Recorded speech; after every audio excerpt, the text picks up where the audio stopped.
Maybe don't ping everybody this time, by the way. Maybe just ping the event notifications. I don't know. What do you think? They're live. They could hear that. Oh! Look what you made me do. Sorry, wait. We're not singing Taylor Swift. No, we're talking about pinging 10,000. Have you heard that? Have you heard that song? Oh, look what you made me do. No, I'm better than that. All right, I'm not saying a stream. Oh no, it is live. Okay, it's no. On YouTube. Anyway, Taylor Swift. My daughter is a big fan of Taylor Swift. She's 5 months old, but she loves Taylor Swift. She has opinions. She does. Oh, strim. All right. Event notification. So we haven't used the event comment system in a while. So. Right. The one that you told me was there and functional. It is functional. We just haven't used it in a while. Okay. So I don't know what's going to happen if I ping. Well. Timler Bift. You know, Bim and I have done duets before. We did it once. What is it? Years ago. What did we do? Umbrella or Rihanna? Eminem and Rihanna. Oh yeah, Love the Way You Lie. In a karaoke on Discord. Guess who Bim was? Hey, we will not be doing that. He GDTV. Killed the Rihanna part, and by killed it, I mean it was hard to listen to. I had to get someone's auto-tune that afterwards just to listen to it back. British accent, white man Rihanna is pretty weird to listen to. Not what you pay for. All right, I should ping everybody. I'm just gonna do what I always do because. God damn it, man! Listen, bro, I'm telling you, pinging everybody is killing the event turnout. It's killing it. How do you? Okay, poll in the chat for the people that are here. All 6 of you, 3 of you. how do you get notifications via YouTube? Do you remember the time? How do you get in here? Because we're trying to ping Discord, but at the same time, there's 90,000 people in the Discord, and we're trying not to annoy everybody all the time.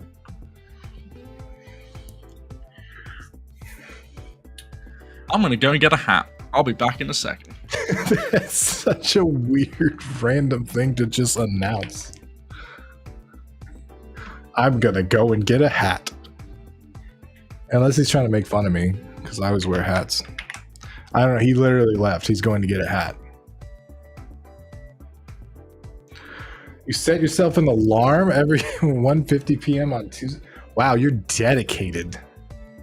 You are dedicated. I appreciate that. Sometimes I feel like I'm not that even dedicated. Sometimes we're minutes late.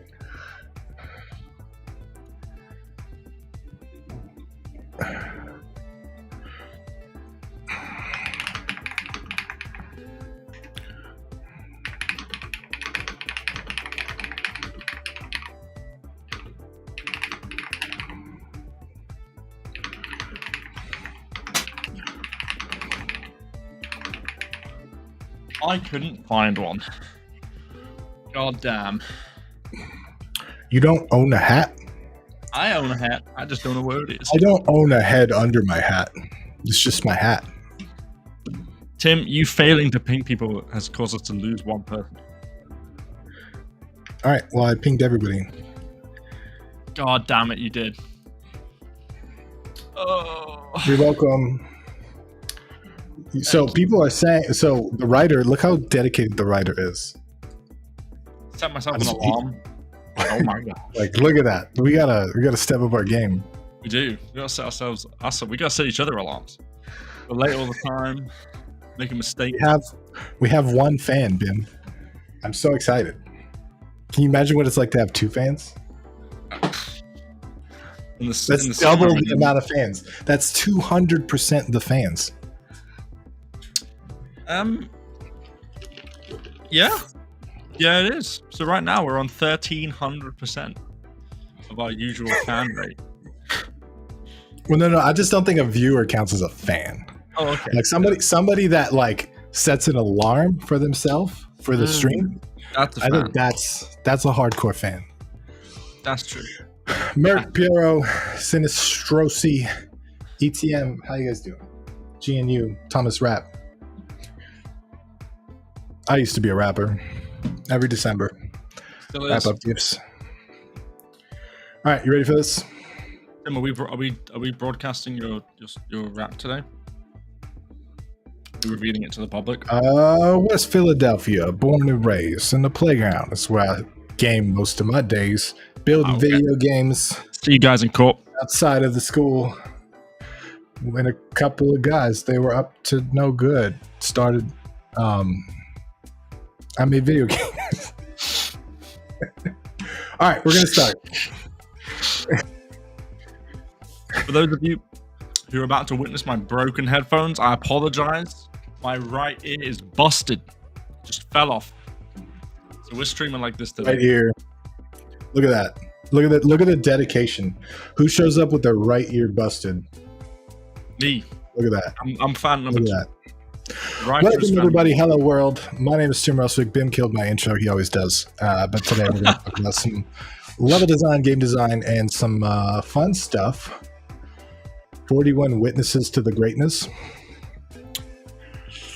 Can you have greatness without having a large fan base that recognizes your greatness? I don't even know.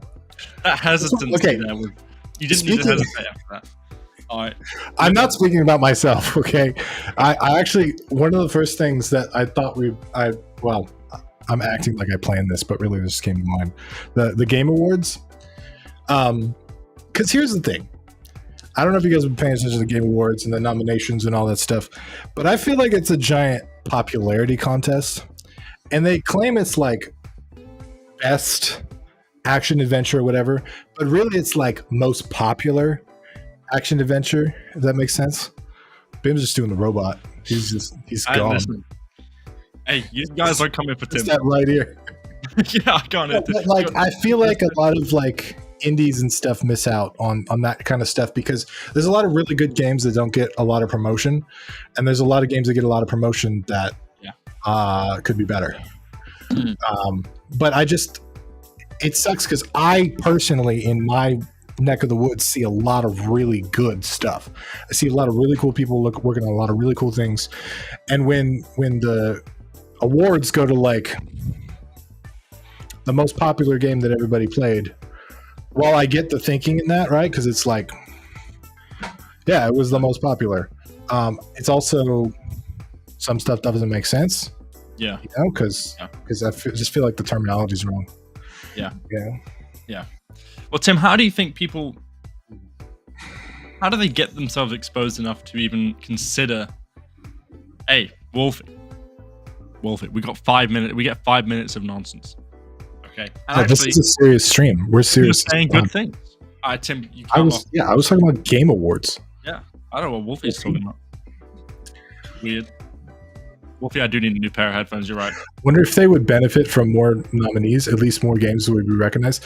Yeah, because that's the thing. Like, you can get a lot of promotion from just the nomination itself, right? So the fact that you're nominating a game that everybody's heard of, like, I get it, but it seems like conspiracy theory time. If you nominate a bunch of games that have huge audiences, then those games tell their audiences about the Game Awards. And then more people watch the Game Awards because that's their game.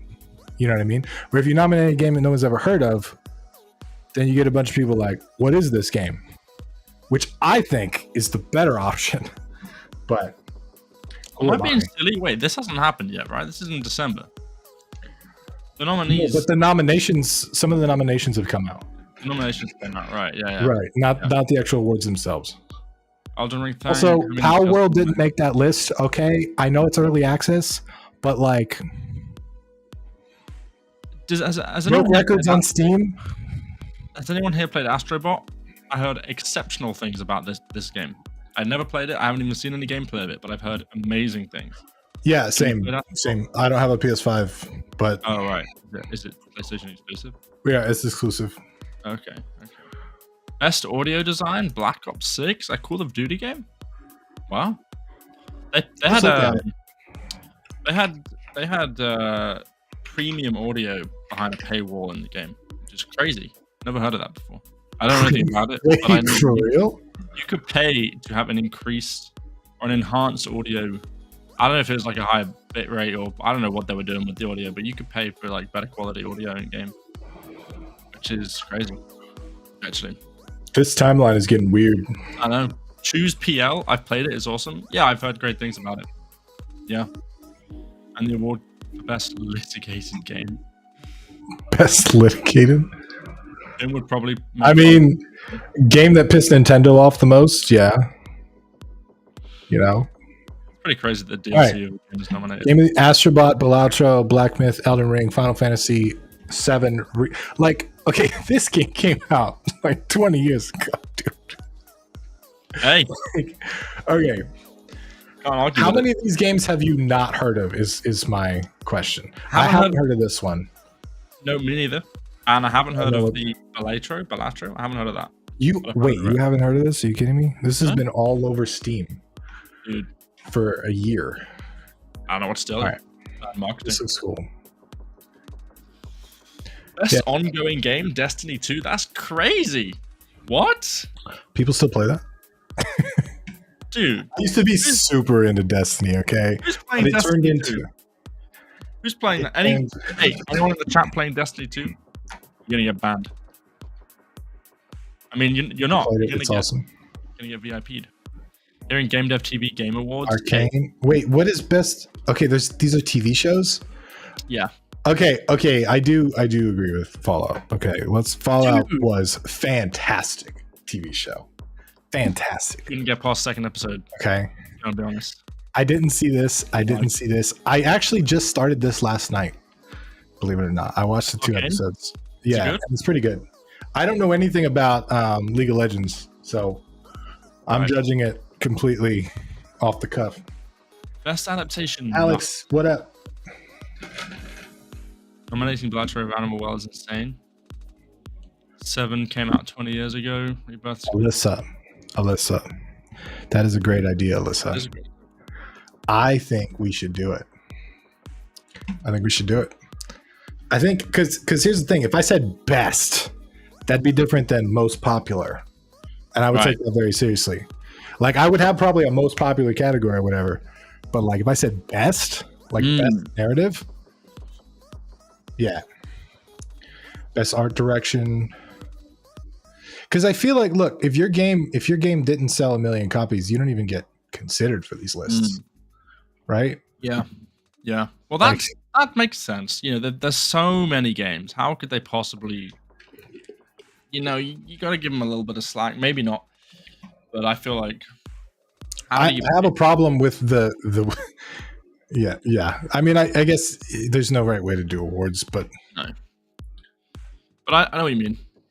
It's a shame. It does feel like somebody in the chat. Who was it? Where is it? Somebody, was it Puzzler? Somebody said voting split is 90% judges, 10% voters. That's insane. wait, is Not that real. true?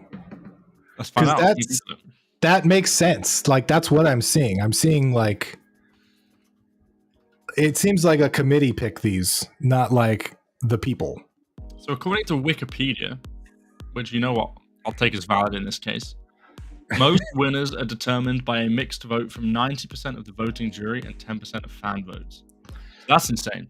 Okay, but then again, if you gave 90% of the votes to the people, you'd get like Bodie McBoatface voted to the But- top. If Or both like both Banana win, Game. then it's the best game. Who are you to criticize the people? You guys You see know? the Banana Game? Banana game? No. Okay, there's this game called Banana on Steam.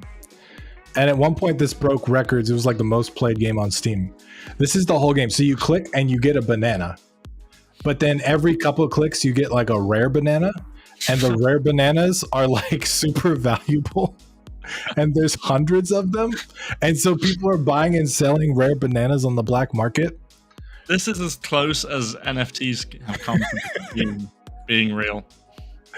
It's That's so crazy. this is the kind of shit that happens if you let the internet decide. So like I understand sort of because like look how many reviews this game has. 48,000 reviews. Okay. You just listen. Who are the people? I'd like to know who are the judges. What does it take for you to someone to become a video game award? That's judge? it, Bim. We just need to get on the judge panel. That's Exactly. it. That's our Exactly. That's what we gotta do. Awesome it's like chat. the setup to a good movie. Like I've got an idea. We're gonna go on a quest. It's gonna be a montage of Tim and Bim trying to become Indie Game Award judges. Or in an indie game category. Is that surely there is one? Oh, there is. I'm Right, listening well- right on it. Best indie game, best independent. Yeah. So here's the other problem I have with this, right? And maybe not in this case, but I've seen a lot of like studios that are nominated for independent games, but they have like 50 employees and $20 million in funding. Yeah, how And so it indie comes are up like, what is an indie game, right? Like Yeah. at what point you have to define what an indie game is to be able to put somebody in a independent game category. they? No, that's true. That's true. How do you know Animal Bodie World. McBoatface isn't worthy of an award? I didn't say it wasn't. I was just saying Oh, like Strongly the implied it internet. Well, have you seen Banana? Hey, it's worthy. If the people say it is, it's what the people want. Do they provide their scoring criteria? That's what Shane's asking. I You run the don't know. Wikipedia page. Game Awards.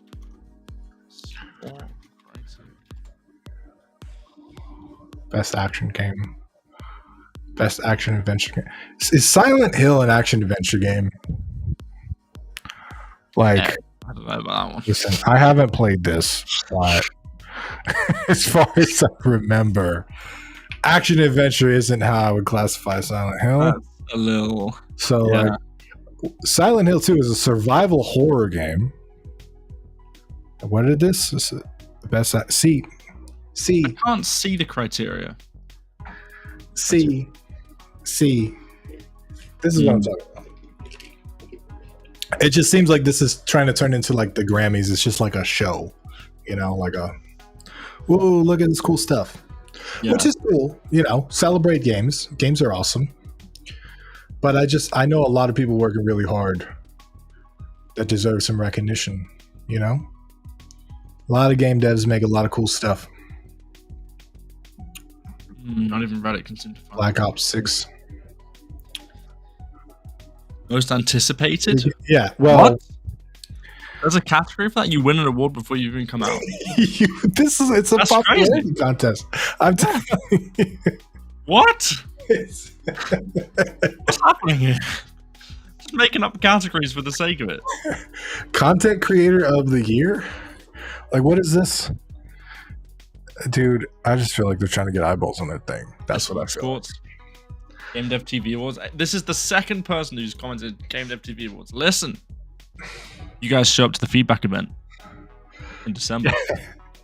Yeah. GDTV. Actually, that's worth talking about. So, Bim and some awesome people are putting on some Discord only events. So, there won't be streams like this, but they'll be in Discord.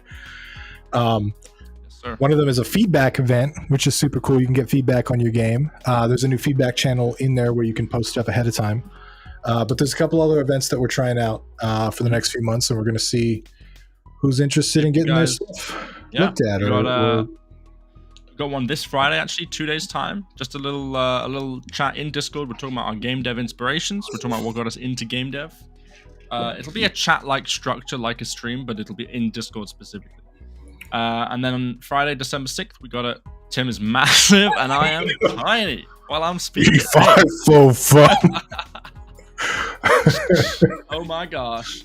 Group game design on Friday, December 6th. Pooling ideas together. And then on Friday, the 13th of December, we have a focus feedback event. And if you want to take part in that, Friday the 13th. hey, don't scare people away, Tim. Listen, guys, it's scary out there. Come to the event. You'll be safe. Okay? If you want feedback in that event, instructions are in the Discord. You got to make a little post just with the stuff that's in it, but it's not too hard. Come along. It'll be fun. But anyway, enough plugging.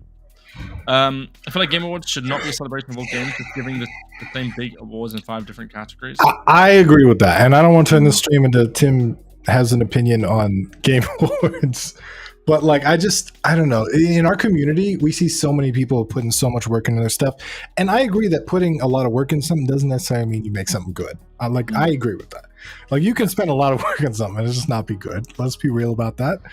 But there's a lot of really good games that they don't have the marketing budget, they don't have the marketing know-how, and they just kind of get lost.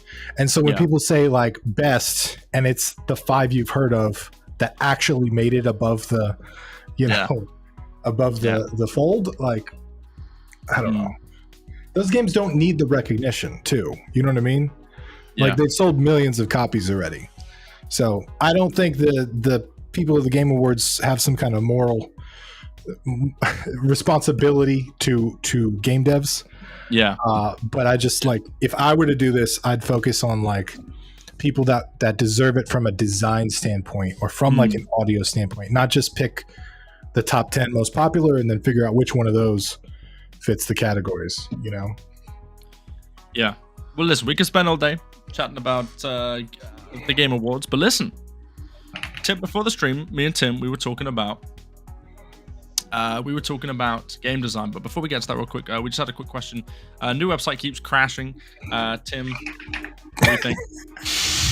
That's one way to put it. Wait, what's the keeps crashing on Ethereum. I can't give tech support here, but if you've got an issue, there's a bug report section. If you go to help and then you click found a website bug and you fill out that form. Oh man. Okay. You go to help up top and then you click found a website bug. Click that goes directly into our ticketing system and the dev team will take a look at it. Assuming the website stays stable enough for you to get there. That's true. If it for whatever, why does this keep happening? Giant Tim. If you can't actually access the website, contact support and it'll have the same effect. How do they contact? It's up for me, and I have analytics that shows it's up for a bunch of other people, so we can get your issues solved. Get the website. When you say contact support, what does that mean? Support at GameDev.tv. Email. Cool. That's the email. Yeah. Sorry about that though. Hopefully we can get that working for you. Yeah. But me and Tim, before the stream, we were talking about game design, and we were talking about level design specifically. We were talking about all aspects of game development, and we were kind of going back and forth a little bit about learning, and we were saying that, or I was saying that, you know, I don't know about you guys, right? But I enjoy watching a lot of talks and presentations on level design and this and that, and different aspects of game dev. And in these amazing talks, they often give, because they should, really clear-cut examples of what they're talking about. Hey, here's this level design philosophy, here's why it's great, and here's a really basic example of how it's great and how to make it great. But then what I find is that it's like, okay, well, unless I copy that exact layout or that structure specifically, coming up with, like, figuring out how to replicate that system in a new way is actually very hard, you know. And so they come on, they give this presentation, you feel like you've learned something, and then trying to apply that, and I'm not saying that you haven't learned something, and you have, right, but trying to apply that to your own project is actually really hard. It's really challenging, and I don't know how to bridge that. You know, how do you know, Tim, have you experienced this? How do you bridge that? You know, have you bridged that gap between learning and applying? I'm an iterator, so a lot of what I do is trial and error, which is probably the slowest way you could possibly get results. But that's kind of how my brain works. I just iterate on stuff. I do think I like to organize things into systems. And so a lot of people, especially with GDC talks, still talk about, oh, hey, we did this in our game and this was successful. But you're exactly right. They share what they did, but they don't share the underlying rule that they followed to come to that conclusion, if that makes sense. Cool. So I like to break things down into those rules and sort of go from there. So let me share an example then. If I Google like video game landmarks, let's see if this will work. So one of the rules I like to follow in level design, for example, is this sort of idea of landmarks, because when you're building I'm going to use bigger games for this example, but this can apply to smaller games as well. Open image in new tab. Let's look at this. That's a tiny image, so never mind. Yeah, so like you see these bigger, like very unique, very specific types of geometry, right? So when you're in a certain location, you see a thing that's specific to that location, like something like this, right? Like it's got like an arch here, or because in these environments you'll have, like, this is the perfect example of a landmark, right? This is immediately recognizable. It's the Golden Gate Bridge. Everybody knows what it is. So when you're navigating a 2D or a 3D space and you're walking around, you, as a game developer, you're probably using tiling, you're probably using grass textures, you're probably using trees, and so gamers don't necessarily know how to navigate the terrain unless you give them specific landmarks for specific areas. So by putting one of these iconic pieces in a specific area and then putting another one in another specific area, you train the player to be like, oh, I'm here, I'm at this spot versus that spot, and it makes it recognizable. The other thing that it does is it sort of draws their attention, and you'll see open world games do this a lot. Like that's why Assassin's Creed is probably like, is this Assassin's Creed? I don't even know anymore. I don't know. It kind of looks like Assassin's Creed. You'll see games like Assassin's Creed use this a lot, because in this type of open world game, something like this will actually pull your attention, right? So you'll be like way over here, but you'll see this giant landmark and you want to go towards it. So it becomes like a focal point or an interest. I see there's a video about this as well, which is cool. But that's a rule I like to follow in sort of my open world sort of exploration type of games, because it's really, really, really powerful. And so a lot of people will talk about, oh yeah, we designed this level with this building and blah, blah, blah, but they don't tell you like the underlying thought behind it, right? And actually, if you look around places that are built for sort of human entertainment, you'll see this in actual architecture. Like if you go to Disney World, you'll be walking around, you'll see like off in the distance there's like this giant statue or like a huge roller coaster or something, right? And naturally it just pulls you towards that place.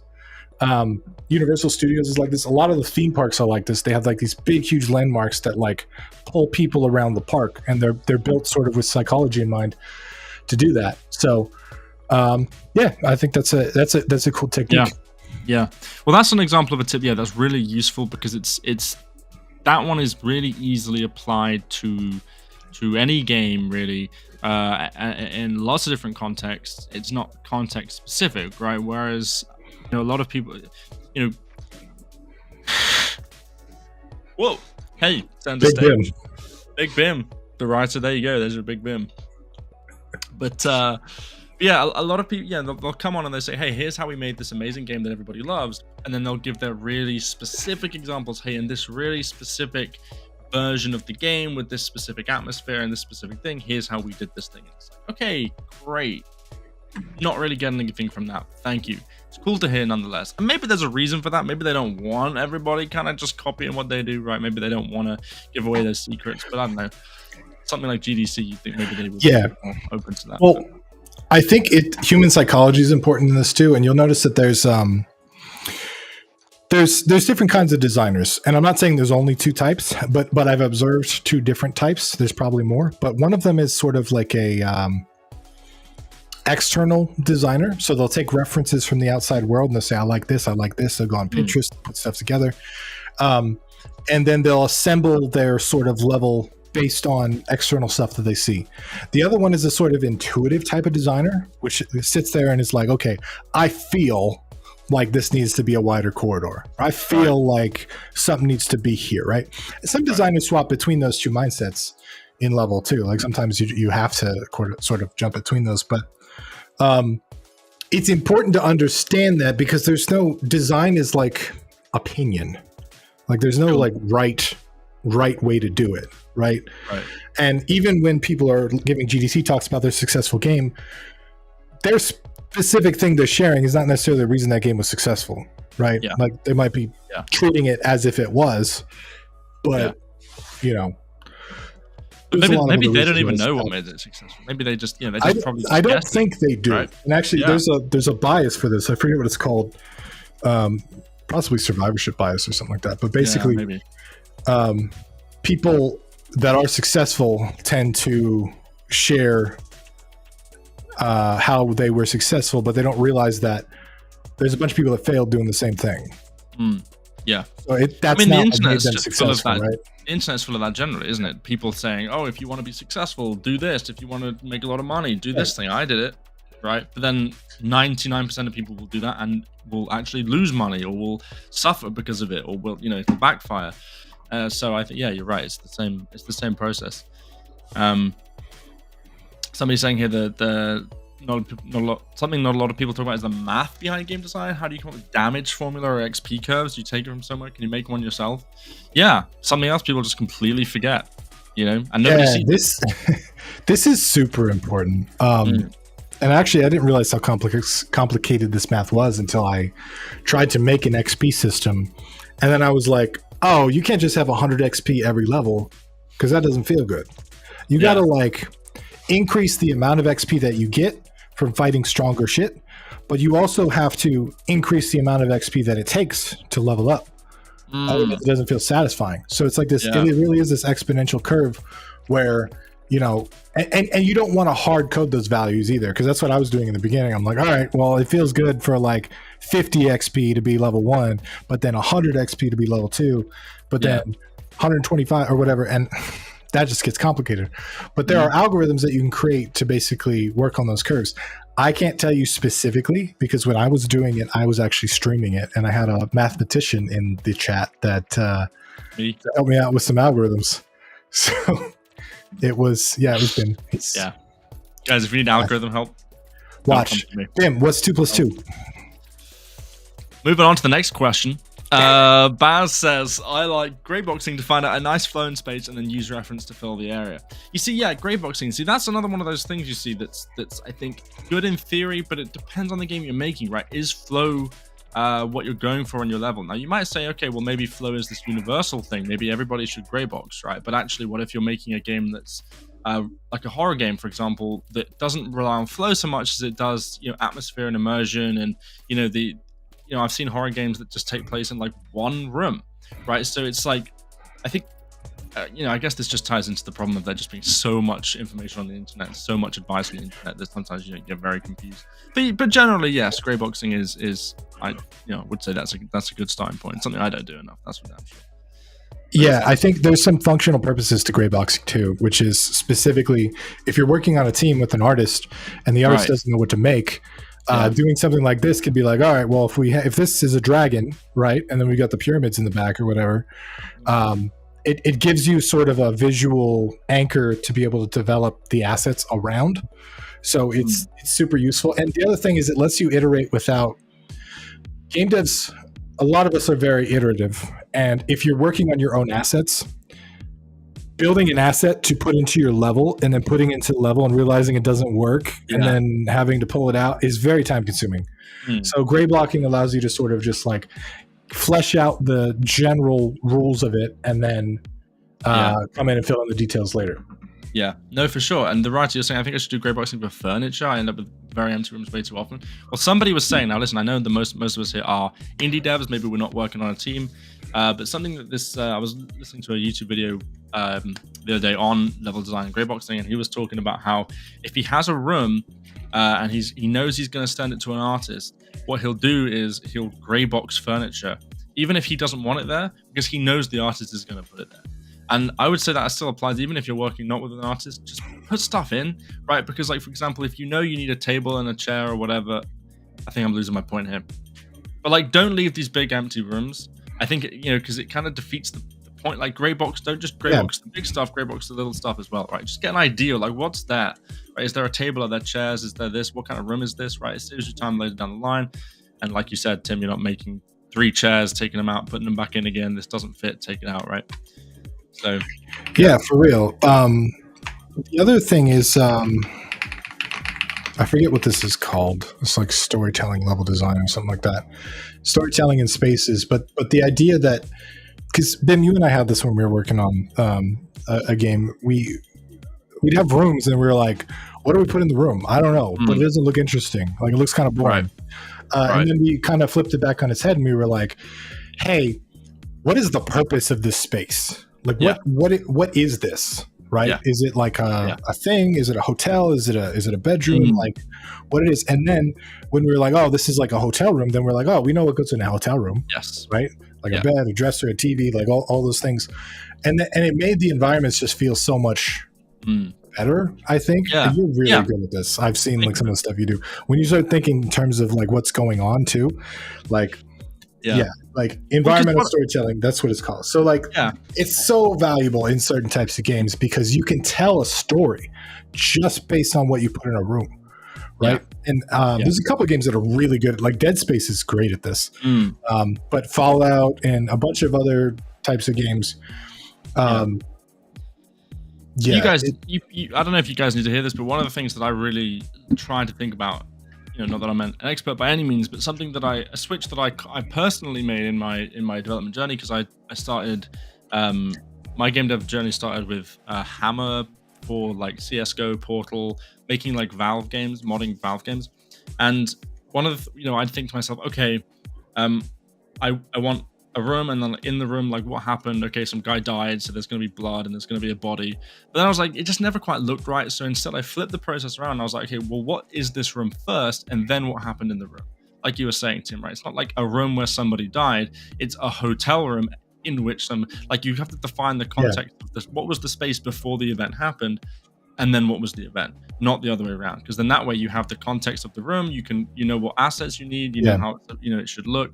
Otherwise, you kind of end up with this kind of weird looking. If you ever walked into a room in a video game, I can't think of one off the top of my head right now, right? But you're like, if you really stopped and thought about it, this makes no sense. Why is this thing here? Why is this door here? Why is there a hole in the wall? That doesn't make any sense, right? Boxes and barrels. Right. Just random everywhere, things in every game. Wrong places. Yeah. And oftentimes it'll be because they think about the event within the room rather than the room itself. Like, what was the room? That nobody thought about it. They just thought, well, it's just a room and there's a dead guy in it, right? But then what was the room? That's what you're trying to think about that first. Yeah. And yeah, Shane, that's another great one. How is this supposed to feel? Yeah. But all these things, they tie together like Dr. Puzzle, like you said, whatever works best for you. But try and think big and then narrow it. And that's what works for me. But, and there's no right way to do this either. Like, I'm sure a lot of you have a collection of all these techniques and use one or you don't use one, or you swap in and out of them. But understanding sort of what you're building is important. I know for me, I'm like a systems guy. I like to build systems. I like to build mechanics and get a game working. I don't necessarily like to do all the theming. Right? Like I don't want to sit and think about what's in a room or what story to tell. I want to make the gun system that you're using to walk into the room. Yeah. So I struggle with this stuff sometimes in my games because I'll build a sort of what's essentially a technical prototype, but it doesn't have soul. It doesn't have character. It doesn't have any of that stuff. Yeah. And different people are good at different things too, right? That's why it makes sense to partner up sometimes with people that have opposing skill sets. Yeah. Depends on the game you're working on and how you're working in design, lots of different ways. Yeah. Yeah, guys, listen. This is especially true of me and Tim. Anything you hear us saying, you can ignore it. Okay, we do not necessarily know how to make games. You can figure out your own way how to make. You should figure out your own way how to make games. Even if you're taking a GameDev.tv course, don't treat it like the gospel, right? Use it as like a starting point, as like advice, and then springboard from there and use your own imagination. Use it to help you rather than like this is how you do it. We don't have a ton of game design courses. A lot of our courses are more technical, so it's more like how to build the thing. Whereas in that case, take it as gospel and do exactly what we say. No, but we find this even with our courses, which is like, oh, why did they program it this way? You should have programmed it this other way, and it's more efficient or whatever. There's opinions on everything, right? And at the end of the day, you can get caught up in efficiency and effectiveness and making sure you do things in the right order or whatever. But what you start to find out is there's no right order. There's not even a right thing in some circumstances. There's plenty of games that have shipped with horribly unoptimized code that people love. So don't get lost in like some of the details. Sometimes going with good enough is enough, Yeah. Apparently, the Call of Duty in recent years has like unified their engine, so like everything they like never update the engine or the code. Like, so people will dive into the code and it's like buggy mess after buggy mess. They like took the code of the last game and then just changed that and kept stuff in. Like, they never delete anything. So, you know, these multi-million-dollar companies, they don't even do it right. You know, so it's don't feel too bad if you can. A friend of mine, Chris DeLeon, worked on I think it was Call of Duty. It might have been Medal of Honor. Really? One of the two. When he worked at EA, and he was saying he was going through the code and he was finding that every bullet from every gun was shooting like 9 bullets. And he went to his superior and he was like, "What's going on here? Like, we need to take this out. This is not. It's horribly inoptimized." And the dude was like, "No, we had to do this one thing for a shotgun one game ago, and like it's still in there. Don't mess with it because it might break other stuff." So it's like, yeah, when you're on a team of like 200 people and you have this like crazy behemoth of a thing, like it's a lot harder to optimize. And those games made millions of dollars, you know, like you can't. And it had horribly unoptimized bullet code. So I'm going to hijack the screen for a second. If you guys, oh, never mind, I've lost the screen. Share screen. Perfection is the enemy of good. I agree with that. All right, guys, one thing I would recommend a watch of, although viewer discretion is advised because it ain't all. Some of it's kind of funny, but kind of adult humor in places. But basically, like the source code for a lot of Valve games came out. I mean, this was 4 years ago, so you guys might have seen this already. But I recently came across this where they go through the code comments. We won't show this on screen, but they go through the code comments of like Valve devs in the TF2 code, in the CS:GO code, and it's just so funny to see these like professional, right, like game devs and coders, they're like, what is this even doing here? Why does this work? I don't, and someone else is like, I don't know, but if you take it out, the game crashes. So they're like, okay, well, we'll leave it in. And it's just really refreshing. It's like, oh, okay, yeah, so everybody's like this. It's not just me. Yeah. Dude, there's old forum posts from like 20 years ago where you can read people criticizing Doom's code. Like, and it's like, the dude made Doom. Like, do you know how technically complicated that was to do when it came out? And you're you're allowed to criticize it, but like, did you make Doom? Like, did you release something on that scale? Did you release something that runs on literally every piece of hardware ever invented? Like, it runs on more things than Skyrim does. Ethereal Regions just saying, I primarily do game dev for fun, and it seems weird to overthink everything. Yeah, I think that's just the nature of programmers and creatives, right? Where we like to just, even if it's for fun, like we're just, well, I got a question about this. Are you saying that it feels weird to overthink things because you don't and everyone else does? Or are you saying it feels weird to overthink things because you do it, but it still feels weird that you do it? That's my question. Right. Because if you don't overthink things, I think you got a gift. Yeah. You should run with that. You should make lots of games. Okay. Especially in this field, in this industry. Yeah. Yeah. Yeah. There's the games in a nutshell, waiting for the modding community to fix it later. Tim, did you play Starfield? Are you a Starfield guy? I did play Starfield. I played it on launch. I got about 12 hours in, and then I got bored. Yeah. Did you play Skyrim? Or no? Did you play the other before? I think a long time ago. I played Morrowind. Right. But I played a bunch of Fallout. I love Fallout. Yeah. Yeah. Because Starfield, Ethereal was saying both. So you overthink and you don't overthink. Interesting. I'm not sure what that means, but hey. Well, I'm glad you have moments of clarity where you can get stuff done. Because I just get in a giant mess of what does this mean? Why am I spending my life making entertainment when I could be doing something valuable and contributing to the world? Like I go hard with overthinking, dude. Like I'm at the sky. Yeah. What are we doing? Let's just all give up now. Oh yeah. But Starfield, because I don't know. I did not hear good things about that, and it's the kind of game that was relied. Don't overthink his answer. Hey, we got 15 minutes. Thought his question. We're gonna do that. Well, we haven't thought both. But waiting for the modding community to fix it later. Tim, would you be mad if a game came out and you needed you kind of needed a certain amount of mods to play the game properly or to make it good? It depends on. See, good is subjective though. Like, okay, I think most people agree that Starfield doesn't grab you as much as Fallout does. for whatever reason. I don't really know why. I've seen a bunch of stuff on the internet. People are hating on it, and like the game didn't seem bad to me. It just didn't seem all that interesting to me.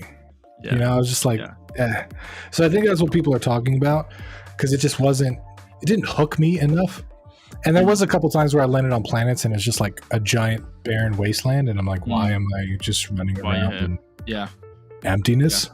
Well, I don't know. I don't take modding. I think modding. See, I think first of all, like I said, modding was how I got into game dev in the first place, and secondly, I think I don't know. Modding is.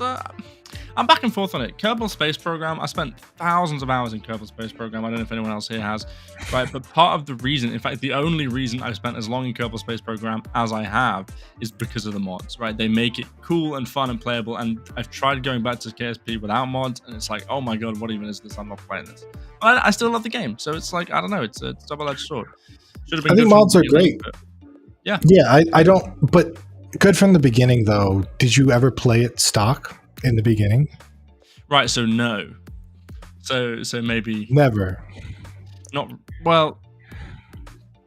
Like it had to have played you enough to hook it, right? Or did your friend just be like, "Hey, true. No, good point. No, good point. Good point." I think that's what starts those mods. So those people taking it farther is like at least they're interested in the core thing. Yeah, somewhat. And that's a good point. And if modders have to come in to like fix the game, the base game is clearly good enough to have attracted them in to do it in the first place, right? So. Right. And I think too, hindsight is 2020. If any game designer ever can look back at their old games and immediately find ways to improve them, right? Yeah. So the fact that you get to experience this thing as a player and just say, oh yeah, I don't like those shoot sounds, or I don't like the way the gun system works, I'm going to change it with a mod. Yeah, you've got that clarity, right? You weren't working on it for 4 years in the trenches. You ran out of money. You had to ship it. Like, you know, all the things that go wrong in the development spree. I think a lot of the designers themselves would agree with you. They'd be like, yeah, if we could go back, we would have done it that way.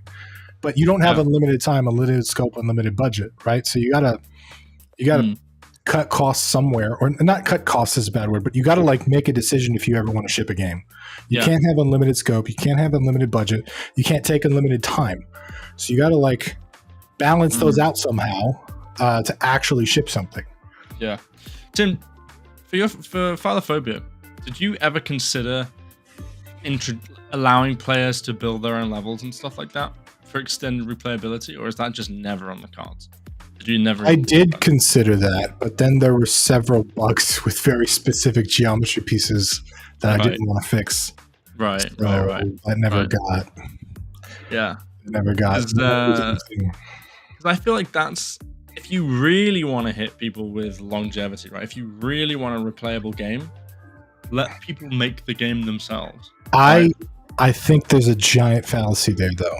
Interesting. Okay, what is it? Which is, people have to be interested in your game in the first place. Right. And I've seen a lot of people develop huge systems for modders and all that kind of stuff, and then they release the game and nobody's really interested in their game. Right. Because they failed that like fundamental test of like, is it fun? Are people interested in it? Right. I think it's great when you allow players to do things to your game, but you have to actually get players for it. Like, it's important. And yeah, but it's really hard. Yeah. I get it. Yeah. Yeah. But I think, I don't know. I think customizability, I think modding ability, I think custom level creation goes a long way. Have there been games that have introduced that I just haven't been bothered to use? Yes, there is. But I think I'd rather have the option than just, I don't know, endless DLC for replayability. I think that's really good. StarCraft, Warcraft map editor was peak. Yeah, see? Back in the day, a lot of companies used to release their map editors because they were custom built, and they had to build this whole map editor to actually make the game. And so a lot of times they just ship their tools, which was cool. That was a cool trend for a while. Right, but now because of the whole. Sorry, continue. Well, now you don't need to build your own editor, so it's harder to ship an editor because you have to build one in order to ship it. Yeah. So, you don't see that as much. Player-made content, LPB, Dreams, Minecraft, Mario Maker. Minecraft, fantastic example. That whole game is basically just, hey, make the game. Right. Make whatever, yeah. Make whatever you want. Yeah.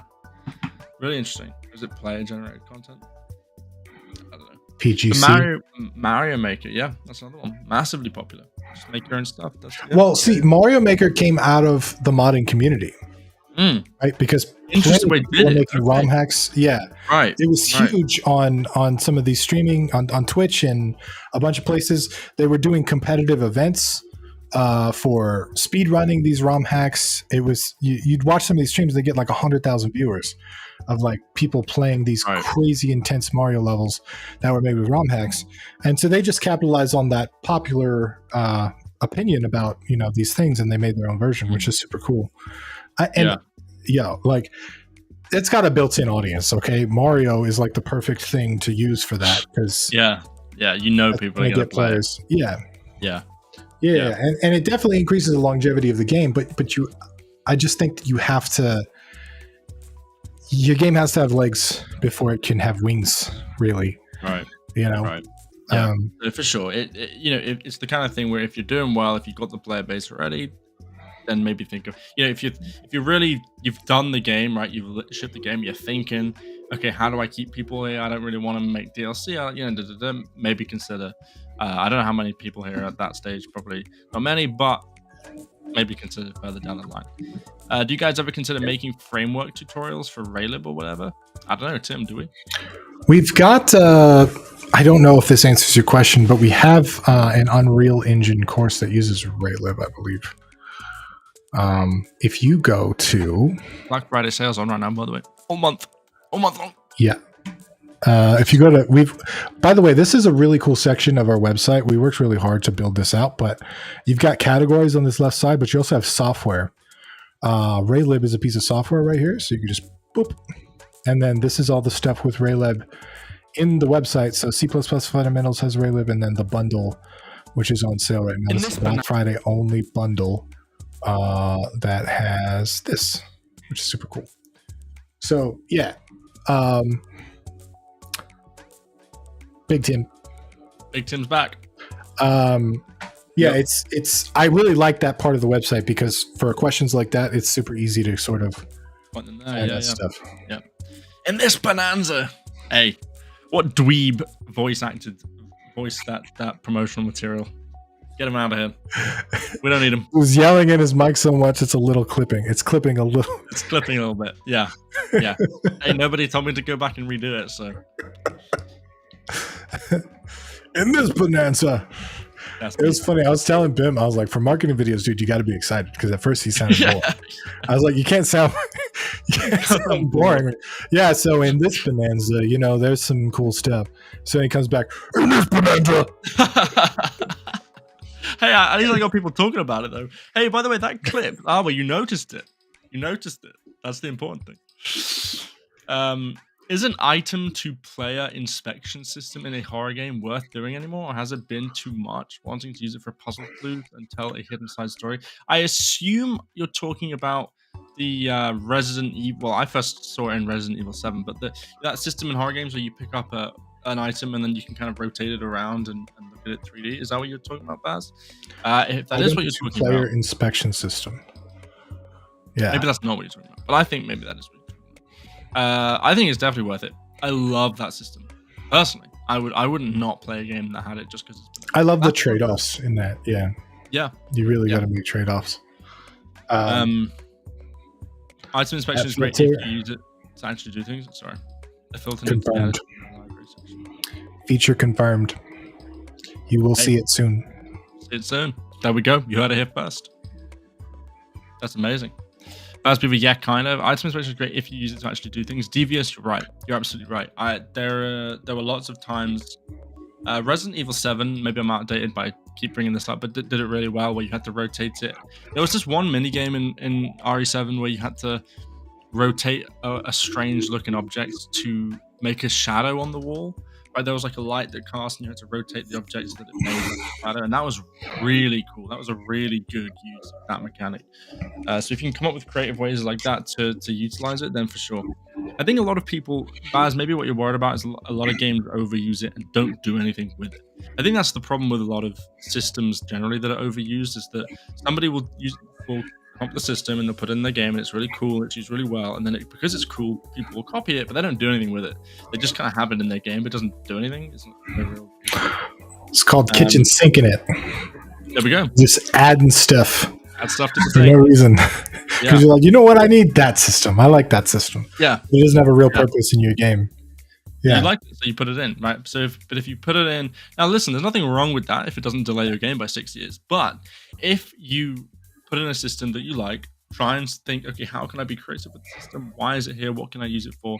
And then in that case, I don't think anybody's complaining if they see it, if they see it, right? You know what else too? And I'm a fan of this type of design, so this isn't fit for every game. But whenever I try to add a system, I always try to make sure that it has 2 or 3 different uses. I never want to add a system that only has one use because I feel like it shouldn't be a system in the game then. If I'm like building this whole system that interacts with a bunch of things and you only use it to do one thing, I feel like that's bad. Like Minecraft is a perfect example. Mining and crafting have infinite uses. You know what I mean? Like you're doing one action to get blocks and then you're doing one action to build blocks. But with those 2 systems, you can do all kinds of stuff, right? Yeah. There's so many uses for that type of thing. And so when you build a system, like let's say you do a whole item inspection thing, but you never need to use it unless you need to know how much life your wrench has left, right, before it breaks. And that's the only thing you ever use it for. It's like, is there a better way to display that instead of an inspection system? Could you just have a little bar on the icon itself? Like just, you know, try to think in terms of that because it makes games elegant, right? Yes. Which is like a very, it makes them deeper for the amount of systems that you have in. It's like 3 points of depth for 1 point of complexity. When you just add systems for every feature, it's like 1 point of complexity for 1 point of depth, and it's not as elegant, if that makes sense. Yeah. I think as well, don't underestimate players' intelligence. I think it's obvious when systems have been put in for like one-time uses and we never see them again, and it's like, oh, okay, why did I learn that? Why did I do that? It's obvious, and it kind of stands out, and you feel like, oh, okay. But if you use it again and again, and you kind of establish it as a mechanic or a language to the player, then that's good. It feels nice. It's like you're learning, right? But yeah, if you just use it for one time, it's obvious. It's also an efficient way to program stuff too, right? Because if you can build systems that have multi uses, you can actually save yourself dev time. Sure. Yeah, and come back to it and iterate on it a little bit, and a game called The Order 1886 did the item inspection thing, but it's mostly to show off the PS4's rendering. Yeah, well, I don't think many of us here will be showcasing state-of-the-art hardware, but if you are, then maybe you can throw in a few graphics. There we go. Did someone say state-of-the-art hardware? State-of-the-art hardware? Is that what they said? They did. Tim, you're cool, man. Bring it up. That was your curtain call. It's state-of-the-art hardware? Don't get me started. Tim builds games. End the stream, not start it. Tim builds games just to show off the graphical capabilities of the Steam Deck. That's what he does. He's not paid. He's not affiliated. Not nothing. He just loves it so much. He wants to show off what it can do. Yeah, like making these features solely as a selling point. Exactly. Yeah, a lot of people don't realize that Sony and Microsoft and these companies have large budgets to fund studios specifically to show off their hardware. Really? PlayStation specifically does this. A lot of these first-party games like Uncharted or what's that one with the dinosaur mechs and the whatever, you know, with the girl running around with the dinosaur mechs. There's a lot of first-party titles that are funded solely from the studio, from the console holder, to show off and sell consoles. So people are like, oh, why can't we make more games like Uncharted? Well, you didn't have that large of a budget, right? Zero constraint, funded completely by the console holder, right? Sure. They're console sellers is what they are. So Last of Us is one of those. Like there's a bunch of those. Interesting. Yeah. Horizon Zero. Yeah, that's it. Thank you. Yeah. He just laughed at me when I said dinosaur mix. I was like, I don't know. Baz, you're saying that's what I was worried about. I didn't want to put it in just to have it kind of you wanted it to reveal a story. That is exactly the use we're saying. That's what you should do. Yes. Think about how to creatively utilize the mechanic and build it as a system so you can use it in other places. Don't just have it for the sake of it. Yeah. Steam Deck. Cool. And on that note, Tim. Well, any final questions from anybody in the chat? Anything we can help you with during this glorious Black Friday month where all of our courses are on sale? One could say it's a bonanza. So one could say it is a bonanza. Got a bunch of bundles on sale. If you want to learn anything game dev, go ahead and click the link. But we're here to answer any questions if you guys got any last minute. We got massive discounts right now on Black Friday. Tim's big again. And just for those of you who joined midstream or who, hey, Big Bim, Big Tim, we all tonight. For anyone who missed it, or just a reminder,